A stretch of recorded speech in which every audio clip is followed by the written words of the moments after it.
Bonsoir les amis, alors je viens vous voir ce soir, c'est pas pour vous empoisonner la tête en vous disant c'est la révolution, on va faire ceci, on va faire cela. Non, ce soir je viens juste pour faire un petit coucou, pour dire à tout le monde, à toute ma liste d'amis, Facebook, mes anciens comme les nouveaux et les futurs même, parce qu'il y en aura d'autres, je leur souhaite de joyeuses fêtes, je leur souhaite de passer un bon réveillon demain, de profiter de leur famille, de profiter de leurs enfants. C'est un soir par an. Alors, ce que je veux aussi, c'est que vous ayez une pensée pour les gens qui sont dehors et qui demain soir ne feront pas la fête, ne mangeront pas. Alors il y aura les centres d'hébergement qui vont leur filer à bouffer, il y aura des gens qui vont sortir parce que je sais que parmi vous, et ils sont nombreux, il y en a qui sont généreux, il y en a même qui ont préparé pour, sachant que peut-être ils auraient à donner, il y en a qui vont faire des marottes, qui vont aller filer.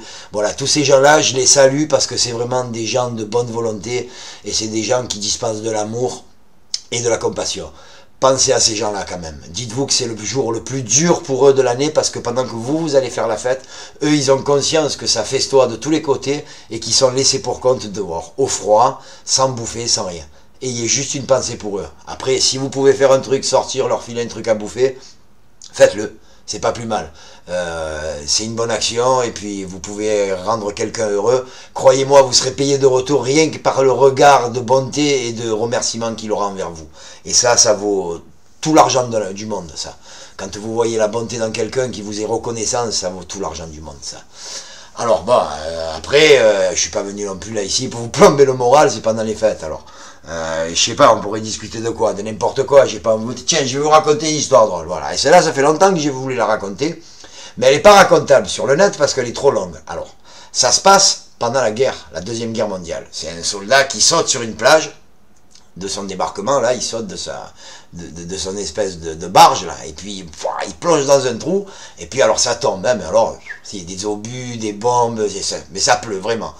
Et il est là, il est caché comme ça, et puis il regarde de droite à gauche, puis d'un coup il réalise, il n'est pas tout seul dans son trou. Il y a un Indien, mais un vrai, un Indien d'Amérique et tout, avec un uniforme américain, mais c'est un Indien, il le reconnaît. Et il lui dit, il le regarde et il lui dit, oh ça tombe, hein. L'Indien il le regarde et il répond pas. Le mec il réfléchit, puisqu'ils sont intelligents les soldats américains. Il réfléchit, il dit, putain c'est un Indien, il parle pas avec la bouche, il parle avec les gestes. Et les Indiens, quand il faut leur parler, il faut leur parler avec les mains. Alors il se tourne vers le mec et puis il lui dit, vous êtes parachutiste? Alors l'Indien il le regarde, il répond pas. Le mec il dit alors je sais pas, hein, ma foi. Peut-être que vous êtes fantassin alors. L'Indien il répond toujours pas, mais bon quand même il est intrigué. Ah, il dit alors, je sais pas, peut-être chasseur alpin alors.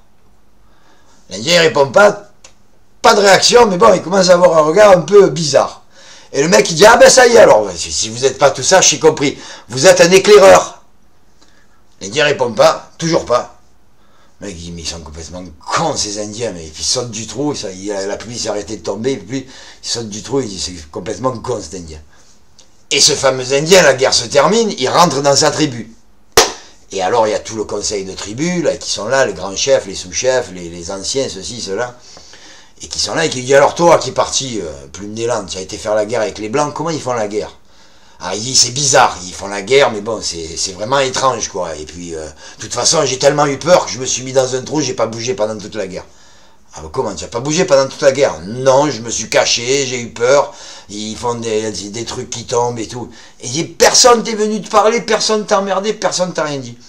Il dit, non, non, rien, il dit, ah, mais si, une fois, il dit, il y a un mec qui est descendu dans le trou, et il m'a dit, quand le soleil sera couché, que tout le monde sera parti, je vais t'enculer à te faire sortir les yeux de la tête. Voilà, celle-là, elle est impossible à donner sur le net. Je vous souhaite une bonne soirée, je vous aime tous, les mecs, les meufs, tous, amusez-vous bien. Ciao, ciao, à bientôt. Et n'oubliez pas, demain soir, je fais une vidéo, si vous pouvez mettre vos gosses devant, faites-le parce que c'est à eux que je veux parler. Merci.